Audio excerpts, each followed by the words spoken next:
Check out this chord from Steely Dan's Rikki, Don't Lose That Number. This is Keith Horn's Chord of the Week.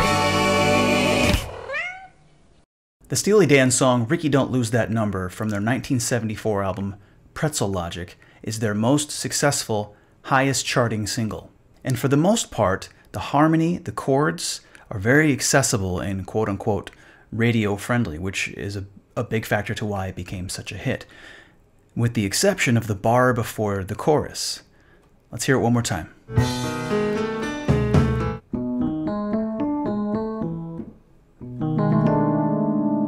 It's a B13 with a sharp 9 and no fifth. There's no fifth in there. So it's spelled 1, 3, 6 or 13, flat 7, and sharp 9. It goes to 5 parts here. Now that last note, the E, it's sort of an anticipation for where it's resolving, which is... it finds itself into an E mixolydian kind of sound. Now this chord functions as a dominant in the key of E, which is the key that the song is in, even though the verses give you this sort of D major, which is a flat 7, to a 4, to a 1. So it starts in a flat 7 in the verses, and it's very triadic, 3 parts throughout all the verses, but then we go to 4 parts in the pre-chorus. This F sharp minor 7, if you have a change of heart, like that, to an A, and he adds an add 9. Then we go to this 5 chord. Right? So it's interesting to me that so much of the song is in 3-part, very clean triadic harmony, and when we get to that 1 bar that transitions into the chorus, we go to 5 parts. And then back into 3 parts again.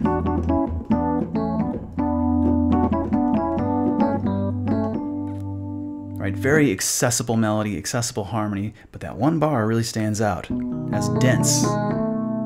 The keyboardist and producer Michael Omardian, who played on this song, had this to say about the chord. You go to the minor, and then you go to the major, and then you're up at the 6th, the 7th, plus 9, you're back down to the 6th, and then 7th. I'm just like, whoa. And it's just the coolest chord. Yes, it's so unique. It doesn't sound good if you hit all the notes at one time, I can tell you that. It needs to be separated. Now, I think he's right in that it doesn't sound good in this context when you play all the notes together. And if you're coming out of this and you play this, I mean, I kind of love it, but it makes it less radio friendly, I think, if you play all the notes at the same time. So I think in the context of the song, he's right. But overall, I disagree with the general statement that it sounds bad when you play all these notes together. I think it sounds great. It takes it out of radio, what was a top 40 hit. It takes it out of that world and into the jazz world for a second. And I mean, especially with this electric piano, to me, this sounds more like a chord that Claire Fischer would use. And he might do something like this with it. If it were Claire Fischer, he would probably go something like, or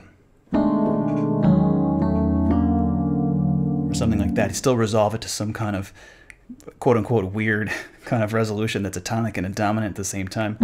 He'd end up there maybe. But enough about Claire Fischer. I could talk about him all day, but this is about Steely Dan. It's an interesting technique for composers and arrangers to use harmonic density. In other words, like how many parts you have playing at one time. 3-part harmony like we have in the verses here.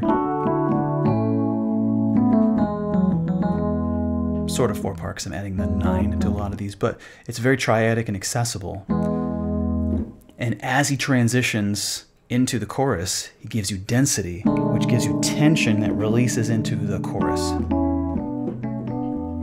And just using that as a technique, harmonic density, where, you know, if you have 5-part harmony, it doesn't have to be 5-part harmony in the whole song. You can save it for certain strategic points. And Steely Dan, to me, is always a good study in that kind of restraint, especially for jazz musicians and conservatory-trained composers like I am. Just because you've learned about dense or complex harmony, and you want to incorporate it into your music, it doesn't mean that you have to use it all the time, right? Many of us fall into the trap of academia, myself included, this trap that suggests that more is better, that more complexity is better. especially when we're younger, right? Or when we just learned something, we want to use it everywhere. Or that the idea that somehow using a simple triad is not good enough or not unique enough. To me, the music of Steely Dan is a really nice balance of simplicity and sophistication that I think only comes from time and experience and letting go of the fear of being judged for being too simple or the fear of not being sophisticated enough. And I think when you release yourself from those fears, you free yourself up to use every tool at your disposal, including, but not limited to, simplicity. And who knows, it might just make your sophistication sound a little more interesting. Yeah. Who this? This beat. Yo, who this? Yo, who this? Who this?